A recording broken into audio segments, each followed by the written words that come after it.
Infants with insecure attachment often grow into adults who have difficulty understanding their own emotions and the feelings of others, limiting their ability to build or maintain stable relationships.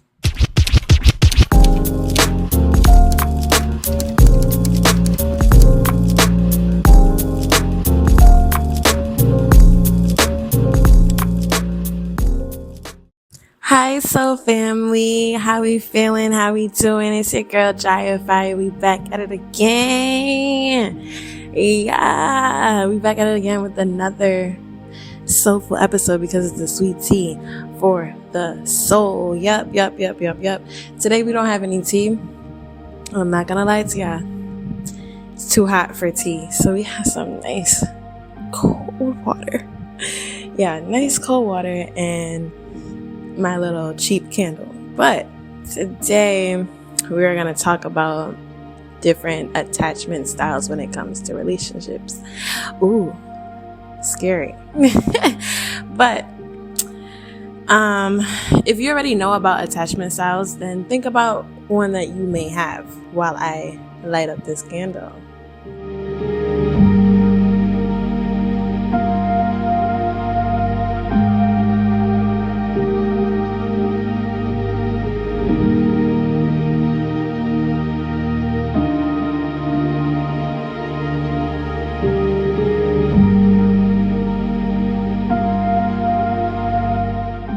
Okay, so today, like I said, we're talking about different attachment styles. Right. And the one thing that we don't want to do is mistake attachment for love. We don't ever want to do that. Okay, so learning how you attach to your partner or your friends or anything really is very important on how you have a successful relationship and understand why you may have unsuccessful relationships in the past, right? So you have the secure attachment style and you have insecure.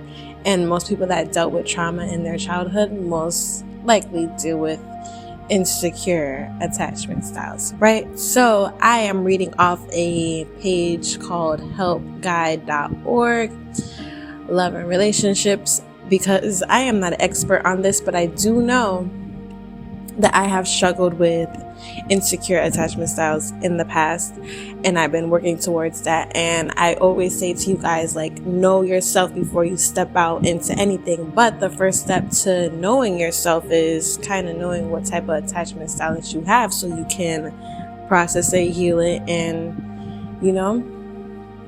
move on and find partners that match up to your type of style, because we want the best. You know what I'm saying? We want to have a successful relationship, friendship, whatever it is. We want that for ourselves. So we have to recognize which ones. What are attachment styles?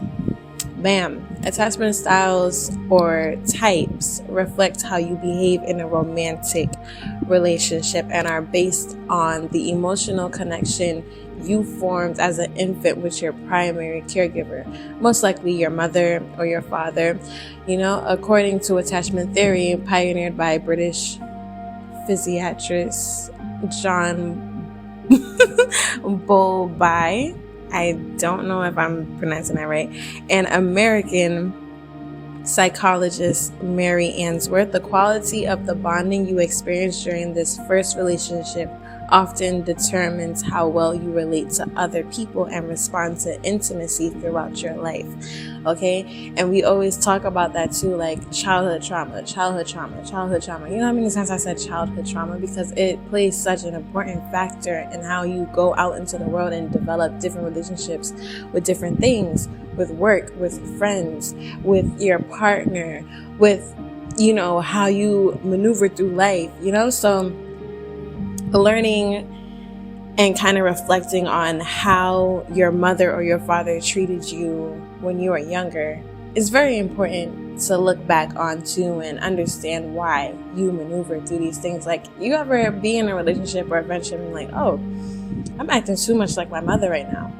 Oh, this is something my father would do, So and it may not be healthy, right? So let's, dive into that. If you experience confusing, frightening, or inconsistent emotional communication during intimacy, though,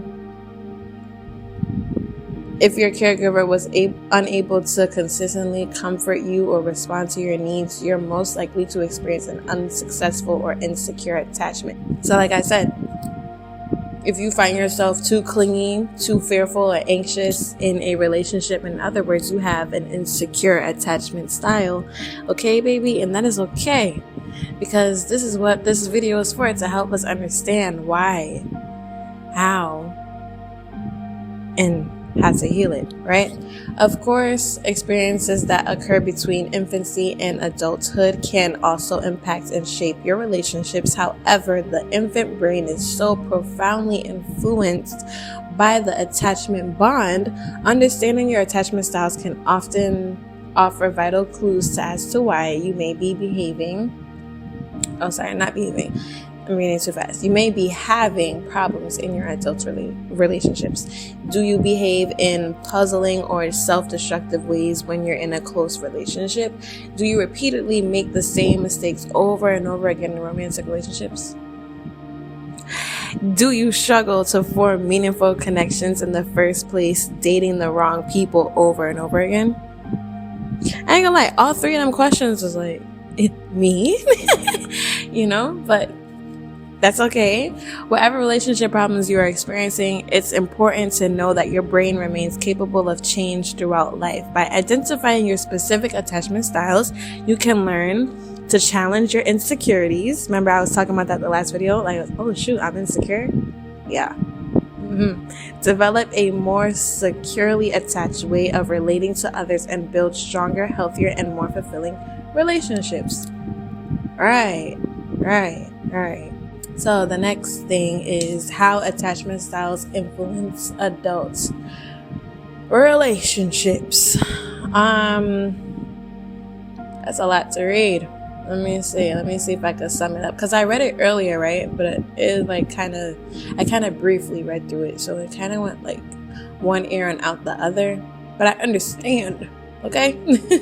Understanding how your attachment style shapes and influences your intimate relationships can help you make sense of your own behavior, how to perceive your partner, and how you respond to intimacy.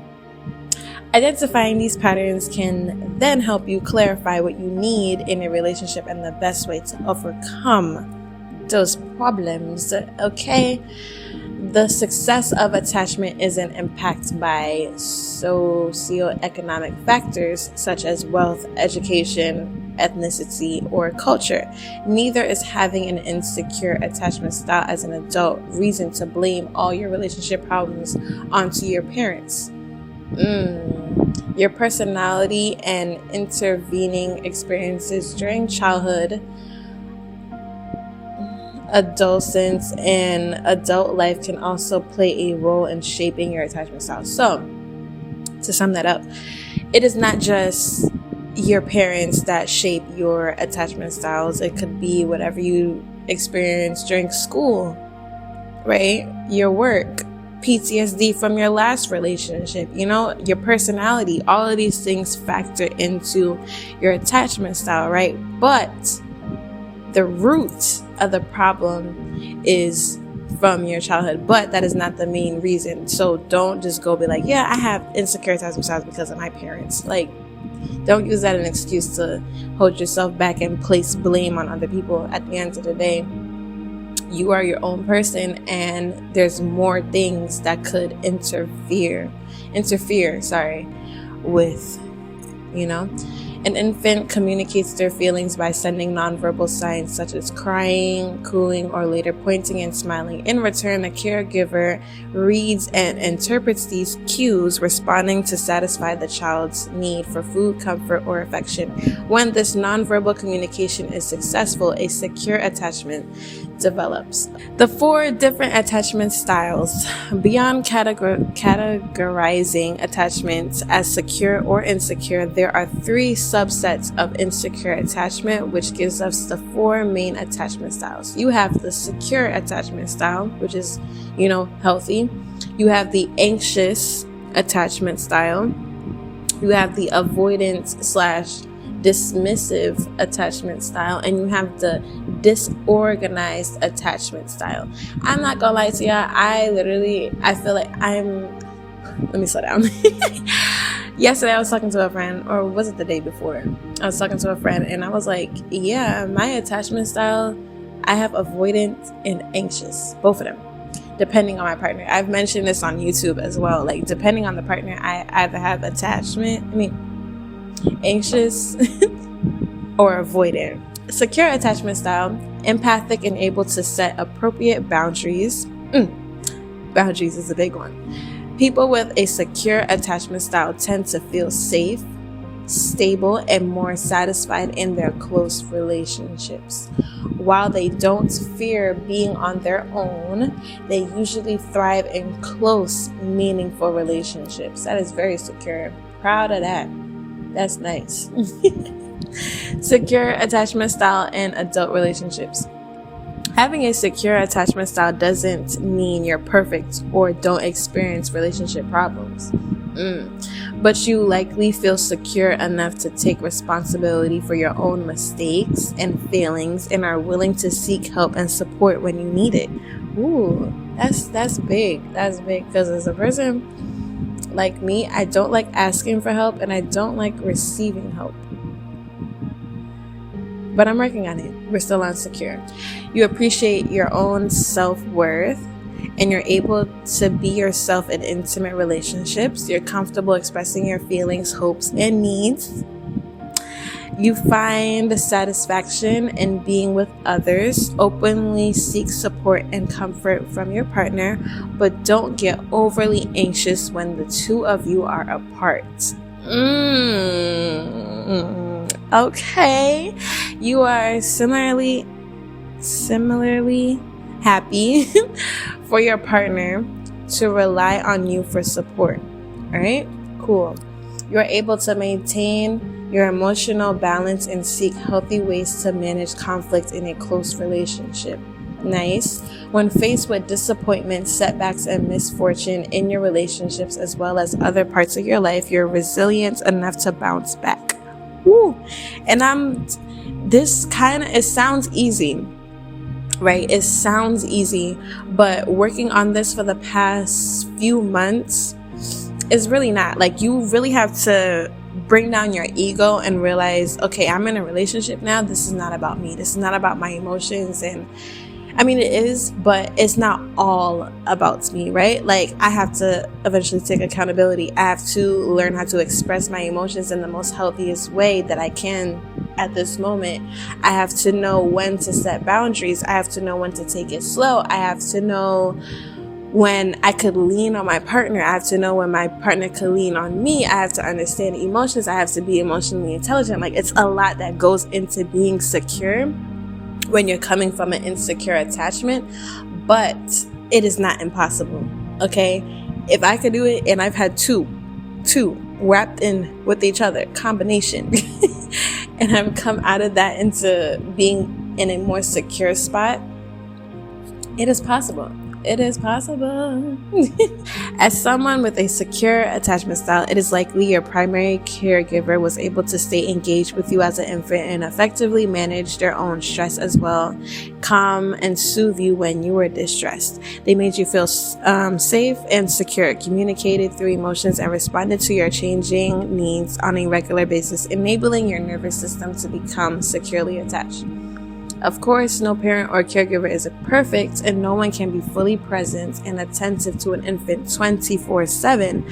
In fact, that's not necessary to establish secure attachment in a child, but when your caregiver missed your nonverbal cues, it's likely they continue trying to figure out what you needed, keeping the secure attachment process on track, right? Because there's no other way for an infant to communicate is gonna be nonverbal. So really in tuning with your child, or seeing if your parent was in tune with you as a child, really kind of helps you figure out if it's secure or insecure. Did I feel neglect when I was a child, or did I feel secure when I expressed my emotions to my parents, or whatever the case may be, right? The strong foundation of secure attachment bond enabled you as a child to be self-confident, trusting, hopeful, and comfortable in the face of conflict, right? As a person that used to run from my problems, anyways, are you secure or insecure, or somewhere in between? Some people may identify with some but not all of the characteristics of secure attachment style. Even if your relationships tend to be stable, it is possible that you have specific patterns or behavior or thinking that can cause conflict with your partner and need to be actively addressed. Start by seeing if you relate to any aspects of the following 3 insecure attachment styles. So we have anxious attachment style. A lot of people have anxious attachment styles, and I'm going to read it out to you, people. People with anxious attachment style tend to be overly needy. As the label suggests, people with attachment styles are often anxious and uncertain, lacking in self-esteem. They crave emotional intimacy but worry that others don't want to be with them. That's tough. Anxious attachment style in adult relationships. If you have an If you have an anxious attachment style, you may be embarrassed about being too clingy, or your constant need for love and attention. Or you may feel worn down by fear and anxiety about whether your partner loves you. I'm telling you, I used to struggle with this. Like, if I'm with an avoidant attached person, then I become the anxious one, right? If I'm with an anxious person, then I become the avoidant one, because baby, slow down. Anyways, the points that indicate that you may have anxious attachment styles. You want to be in a relationship and crave feelings of closeness and intimacy with a significant other, but you struggle to feel that you can trust or fully rely on your partner. Being in an intimate relationship tends to take over your life, and you become overly fixated on the other person. You may find it difficult to observe boundaries, viewing space between you as a threat, something that can provoke panic, anger, or fear that your partner no longer wants you. The point 4, a lot of your sense or self-worth rests on how you feel you're being treated in the relationship, and you tend to overreact to any perceived threats to the relationship, which could come out in like jealousy or something like that. You feel anxious or jealous when away from your partner, and may use guilt, controlling behavior, or other manipulative tactics to keep them close. You need constant reassurance and lots of attention from your partner. Others may criticize you for being too needy or clingy, and you may struggle to maintain close relationships. So that can reflect in like, oh yeah, my partner hasn't texted me in an hour. You're upset. You get anxiety because you're like, oh shoot, this person ain't texting me back, now I'm freaking out. They're probably texting other people, and the whole time they probably asleep or at work. And then when they tell you that, you don't believe it. That's insecure. Okay, people have more than one, I've heard. So mine was more leading towards the avoidant attachment style, but I would definitely experience anxious, where like, okay, you ain't texting me back, now I'm seeing if you on social media. What the hell you doing? Why you ain't texting me back, but you on Facebook? Now I'm upset. But I've also avoidant, so like I may be upset, but I ain't gonna text you about it. I ain't gonna spaz on you. I ain't gonna call you. I'm gonna just let you be, but just know I feel some type of way. That's how I usually maneuver through the things. So it's like, yeah, I may be anxious about this stuff a little bit, you know what I'm saying? But mine was leading to more avoidance. I would never let you know how I'm feeling about it. But just know I feel some type of like crazy. But anyways, primary caregiver relationship is likely your parent or primary caregiver was inconsistent in their parenting style, sometimes engaged in response to your needs as an infant, other times unavailable or distracted.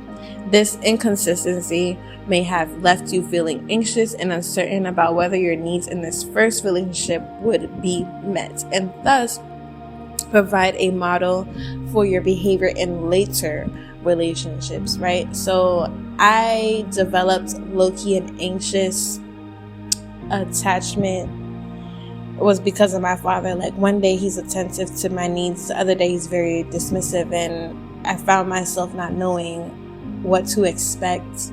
So I became anxious about it, or I wanted him to be more attentive to me. So I started to like people please or carry myself in a different way to kind of get his attention, and that reflected in different relationships of me. And then I started to feel neglect because they weren't paying attention to my emotions and my needs and respecting my boundaries and all type of stuff, you know what I'm saying? So recognizing who you got it from, why, and how can you be able to fix that.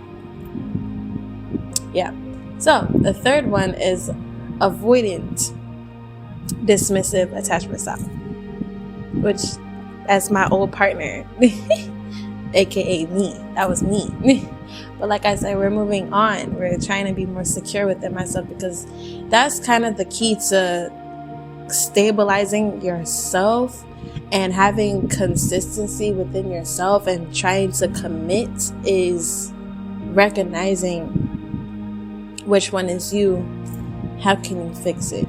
That's really the basis. You know, how can I fix it? How can I be more secure within myself? How can I set more boundaries? How can I, be okay if my partner is not giving me attention 24/7? Or how can I not be afraid of intimacy? Woo, that's a big one for me. Like after my first heartbreak and, relationships and stuff, I became very avoidant. Like I feared intimacy bad.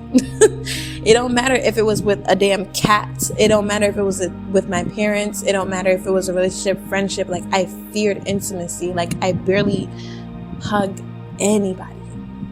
You know what I'm saying? Like avoidant. But anyways, adults with avoidant, dismissive, insecure attachment styles are the opposite of those who are oblivious or anxious, preoccupied. Instead of craving intimacy, they are so wary of closeness, they try to avoid emotional connections with others, and they rather not rely on others or have others rely on them. Sorry, that one hit deep, because that is me. Oh my gosh, I used to like I just said, I don't want people helping me, and it's a lot. Like I literally, every time I felt myself getting close to somebody, I would stir up something to like not be close to them anymore. Like, oh no, baby, you're getting too close. Stop. Now I gotta shake some stuff up. You know what I'm saying? And it's either we stop talking, or it's like I'm keeping you at a distance. I swear. So that's part of the reason why I've been single for years, because I've just been avoiding with it. Like, I don't want to get too close to you at all. But I still like you. Oh my gosh, that sounded so toxic. But hey, you gotta admit these things to yourself, baby. Anyways, the first one, you're an independent person. Content to care for yourself and don't feel you need others. Yeah. The more someone tries to get close to you, or the needier a partner becomes, the more you tend to withdraw. Yeah. You're uncomfortable with your emotions, and partners often accuse you of being distant and closed off, rigid and intolerant. In return, you accuse them of being too needy. Yeah. Like, the amount of times, like, the people I was talking to, they'd be like, yeah, I feel like I like you more than you like me. And I've always felt like I like you, bro. It's just, I'm scared of intimacy. I'm scared of being close to people. I'm scared of showing off my cards. I'm scared of being affectionate because affection just creeps me out. Like, all of these things I would literally feel inside, but I still like you. It's just, I can't do it. And literally, I've only been in one long-term relationship. Anything after that or anything before that was very avoidant, you know? I would be anxious a little bit, but it would just be more avoidant than anxious. Like I said, I would feel anxious about certain stuff, but I would never tell you. I'll just be like, you know what? I'll just back up instead. Toxic. But anyways, you're uncomfortable with your emotions, and partners often accuse you of being distant. Oh, I read that already. Sorry.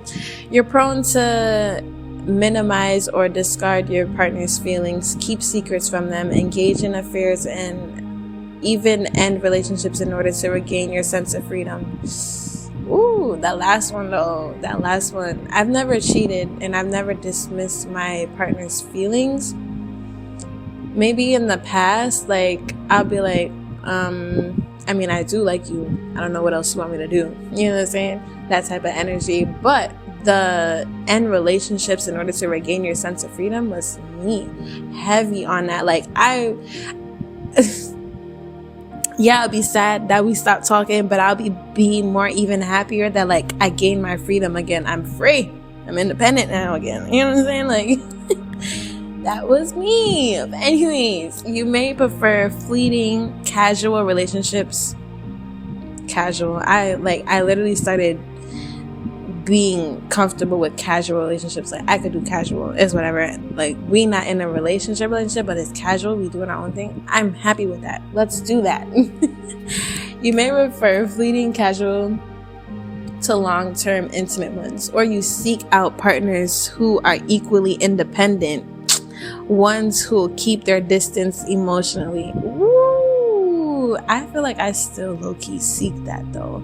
Like, even if I become secure, even if I develop a more secure attachment style, I feel like deep down I will always need that independence.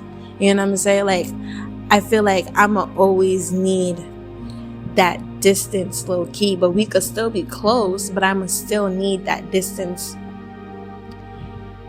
you know? But I've come to the point where I don't want that forever. You know what I'm saying? Like, in the beginning when we start talking, I'ma need things to go slow. Okay, I'm gonna need us to start off as friends. I'm gonna need us to not talk every single day of the minute. I'm gonna need us to not FaceTime, see each other every single day. I don't want that in the beginning. It could build up to that, but slow. Okay, that's where I'm at right now. Like, I just want that slow burn. Do not come talking to me and you want to see me 24/7. I'm gonna freak out. Like, that's gonna push me away. Like I said, it's still a thing that I'm working on, so I'm not perfect with the attachment style that I'm trying to develop or trying to get away from. But just know, if you want to talk to me, it's not gonna be fast-paced, all up on each other, clingy, like, it's gonna push me away. So I'd rather a slow burn right now where it's like, okay, we're intimate, right? We express how we feel about each other, but it's not every single day. We're still taking things slow. We don't have to talk every single day, right? Like, I'm comfortable with that. And I feel like that's why I kind of seek the people that are like me, you know, independent like me, because they understand that automatically. I don't have to tell you, oh, we don't have to talk every single day, because you're like me. You understand that. You understand. We're here. You know what I'm saying? there's no problem. There's no fussing. You're not begging me or, trying to tell me certain things or wondering why I'm not texting you back, because I'm not texting you. You're not texting me, but we're here with it. But I'll call you when I'm ready to see you. But that's just the beginning. I obviously wanted to build because I want to get out of my comfort zone and eventually be fully intimate, but just not in the beginning. And I feel like I'm okay with that. I'm very secure with that, actually. And I think that's what brought me more to a secure place, is understanding how I personally need to build relationships for me to feel safe. Taking it slow. You know what I'm saying? Not being fully intimate or, wanting to be boyfriend and girlfriend so goddamn fast. You know what I'm saying? Like, we could start off as friends, kick it, be casual, and eventually build. As long as it starts building up, I'm okay with that. Like, I don't want it to stay casual forever. No. While you may think you don't need close relationships or intimacy, the truth is we all do. Humans are hardwired for connection, and deep down, even someone with an avoidant, dismissive attachment style wants a close, meaningful relationship. If only they could overcome their deep-seated fear of intimacy. Yeah.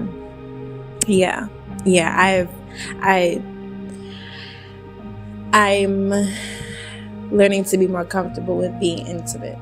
So, expressing emotions. I used to say ill to them type of things, like expressing emotions. I'm trying to get more comfortable with cuddling and all type of stuff. You see the face I just made? Yeah. I'm trying to get more comfortable with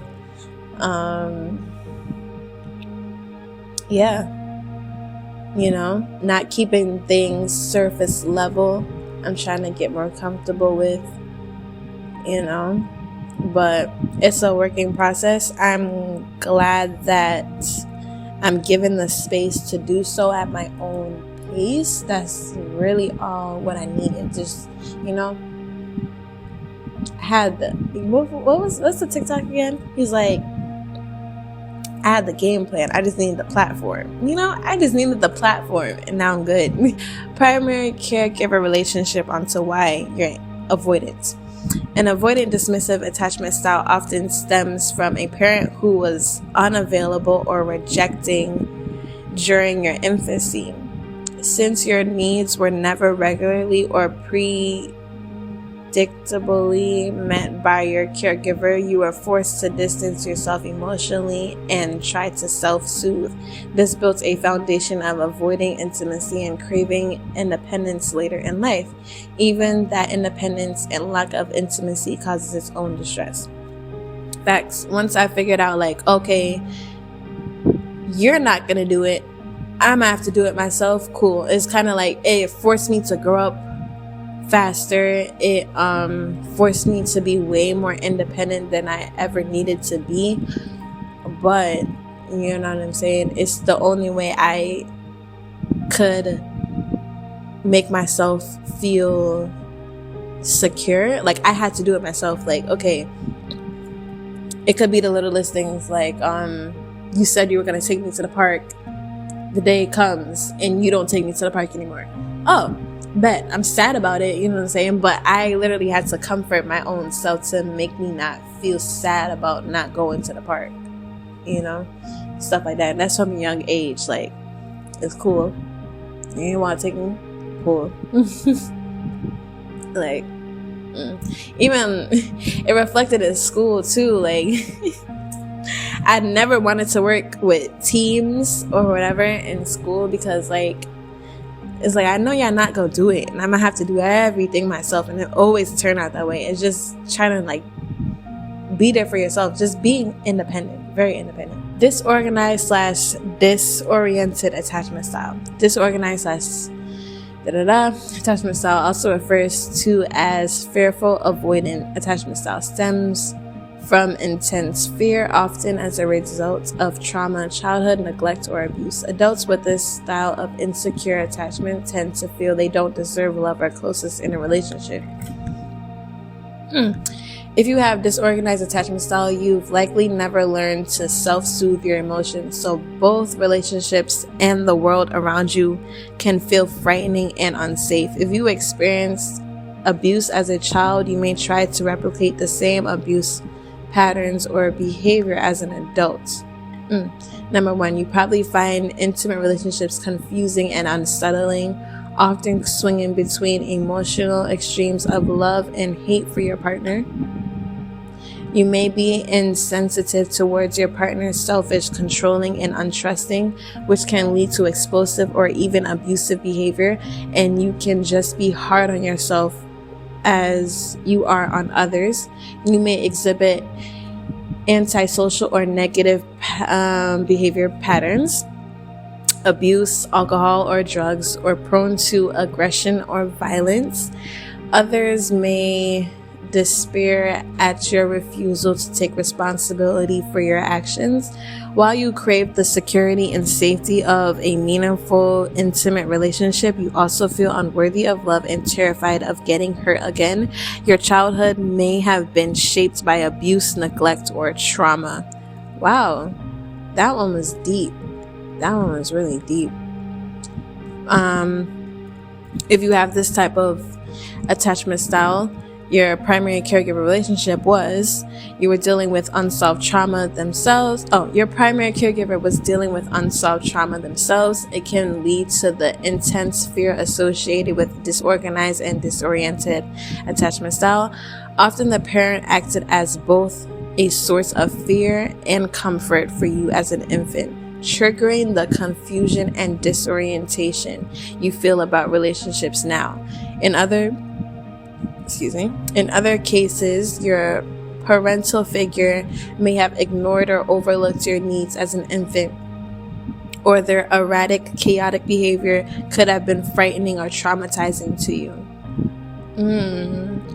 I mean, I've definitely dealt with mental abuse as a younger age, but I think why I've never developed this type of attachment style is because I've came back into me. Like I learned how to soothe my own emotions. This one right here is you never learn to soothe your own emotions during that abuse.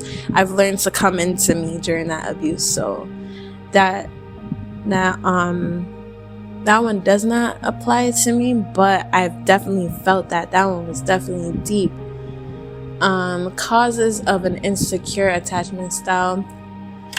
There are many reasons why even a loving, conscious parent may not be successful at creating a secure attachment bond with an infant. The causes of your insecure attachment could include having a young or inexperienced caregiver lacking in the necessary parenting skills. I'm not even going to say nothing about that. Your caregiver experienced depression caused by isolation, lack of social support, or hormonal problems, for example, forcing them to withdraw from the caregiving role. Your primary caregiver addiction to alcohol or other drugs reduced their ability to accurately interpret or respond to your physical or emotional needs. Traumatic experiences such as serious illness or accident, which interrupted the attachment process. Physical neglect such as poor nutrition, insufficient exercise, or neglect of medical issues. Emotional neglect or abuse, for example, your caregiver paid little attention to you as a child, made scant effort to understand your feelings, or engaged in verbal abuse. Physical or sexual abuse, whether physically injury or violation. Separation from your primary caregiver due to illness, death, divorce, or adoption. Inconsistency in primary caregiver. You experience a succession of nannies or staff of daycare centers, for example.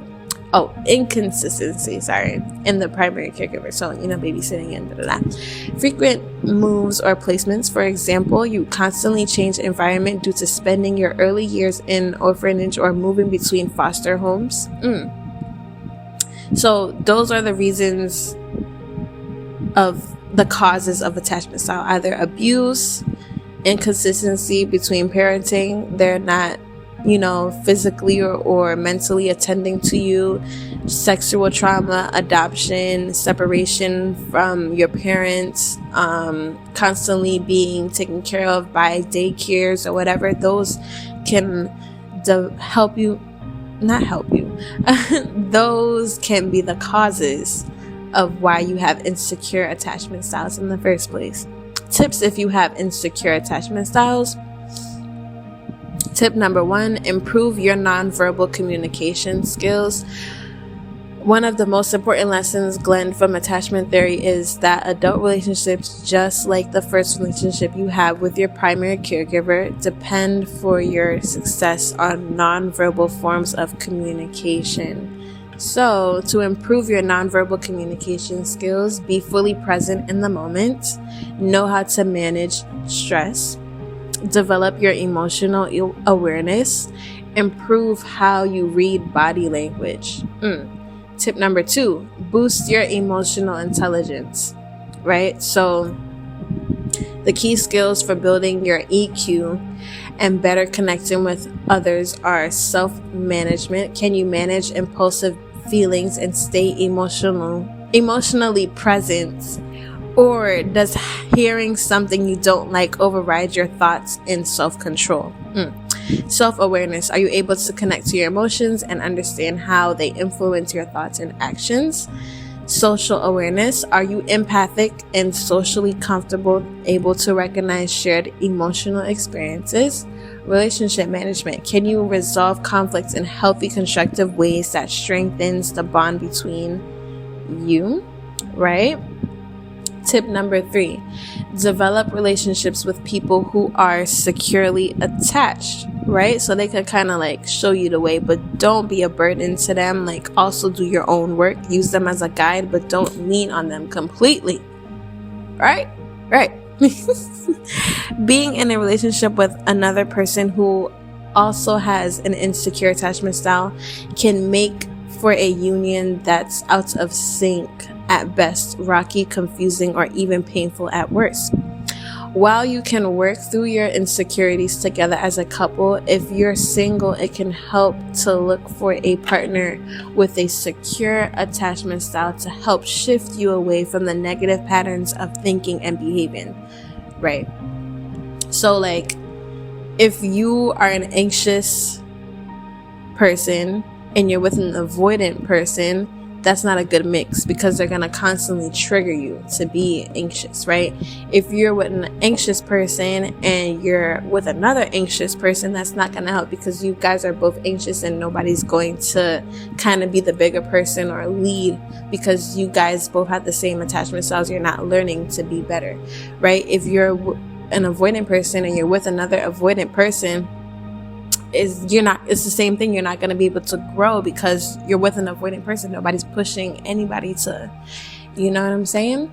So try to be with a secure person so they could kind of lead you into the right direction. A strong, supportive relationship with someone who makes you feel loved can play an important part in building your sense of security. Estimates vary, but research suggests that 50 to 60% of people have secure attachment styles. So there's a good chance of finding a romantic partner who can help you overcome your insecurities. Similarly, developing strong friendships with these individuals can also help you recognize and adopt new patterns of behavior. Woo! It's good. Yeah. Tip number 4, resolve any childhood trauma. That is key. As discussed above, experiencing trauma as an infant or young child can interrupt the attachment and bonding process. Childhood trauma can result from anything that impacts your sense of safety, such as in an unsafe or unstable home environment, separation from your primary caregiver, serious illness, neglect, or abuse. When childhood trauma is not resolved, feelings of insecurity, fear, and helplessness can continue into adulthood. Even if your trauma happened many years ago, there are steps you can take to overcome the pain, regain your emotional balance, and learn to trust and connect in relationships again. Bam. There's different ways to doing that. I never really had like a full long session of therapy because, like I said, I've always come into myself emotionally, so I've always knew the steps that I needed to take, and that's why I'm here now being the teacher and the student at the same time.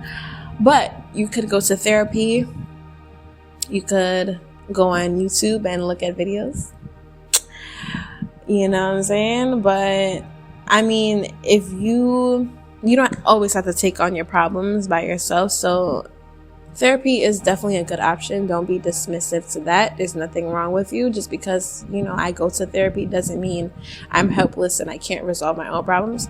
No, you don't have to. That's the thing. Like, there's people that would actually help you do so. You don't have to do it on your own, So another way of working through your childhood trauma is going to therapy, or if you feel like you can do it on your own with a little guidance of certain things like praying, going to church, manifesting, going on YouTube, whatever helps you resolve that trauma, do so, baby, do so. But yeah, you learned about me, and I hope you learned about yourself and how you attach to different things in a relationship. That was very deep.